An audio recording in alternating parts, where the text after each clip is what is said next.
لس لن تازه او ډیر مهم خبرونه دا چې دا لس لن تازه او مهم خبرونه څه دي دا کولی شئ په دې ویډیو کې وګورئ. ګلبدین حکمتیار د حزب اسلامي مشر ګلبدین حکمتیار هیواد کې د یوې بلې احتمالي جګړې په اړه خبرداری ورکړی دی. حکمتیار ویلي له افغانستان څخه د بهرنیو ځواکونو له وتلو سره هممهاله ځینو کسانو بیا ملیشیا جوړونې ته مخه کړې ده. نوموړی وایي دوی په خلکو وسلې ویشي او په دې ډول د بلې جګړې لپاره چمتووالی نیسي.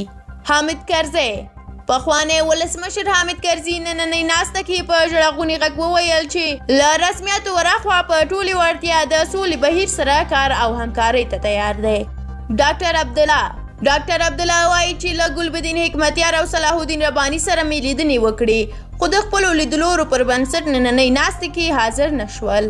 عبدالرب رسول سیاف جهادي مشر عبدالرب رسول سیاف وایي تر طالبانو موږ سولې ته زیاته اړتیا لرو. د سولې په راوستو موږ نسبت طالبانو ته ډیر مسؤلیت لرو. د سولې له هڅو بشپړ ملاتړ کوم. د دولت له مرکچي پلاویو باید ملاتړ وشي ځکه دوی ښه وځلیدل او وحدت یې وساته. قطر په قطر کې د افغانستان سولې په اړه د حکومت او طالبانو مرکچي پلاویو ترمنځ د مذاکراتو طرز العمل له بشپړېدو وروسته ټاکل شوي چې نن د یادو مرکچي پلاویو ګډه کمیټه لومړنۍ غونډه وکړي. دا کمیټه چې د طرز العمل وروستي کېدو وروسته له دواړو پلاویو تشکیل شوې عمده دنده یې د مذاکراتو په هدف د یوې ګډې اجنډا جوړول دي. پښتون ژغورنې غورځنګ غړیو خبر ورکړی دی چې د خپلو غونډو په دوام سره سبا یکشنبه د ډسمبر په 6 په کراچۍ کې هم لویه ولسي غونډه ترسره کوي. دوی وایي چې کراچۍ هغه ښار دی چې په زیاته پیمانه پښتانه پکې میشت او ډیر کله دغلته پښتانه ځورول شوي ورک شوي او ان وژل شوي هم دي. افغانستان او پاکستان د ریل ګاډۍ په واسطه سره نښلول کیږي. د پاکستان د ریل وزیر شیخ رشید احمد وایي چې د افغانستان سپین بولدک پورې به د ریل پټلۍ وغځوي.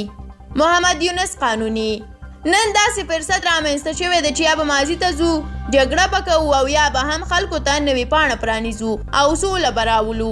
دولت او طالبان باید له دې فرصت څخه غوره استفاده وکړي.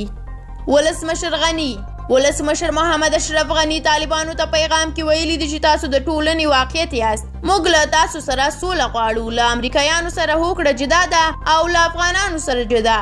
که مو د یو واقعیت په توګه منئ نو راشئ چې په ګډه افغانستان جوړ کړو. د مهربانۍ له مخې نوره وینه مه تویوئ.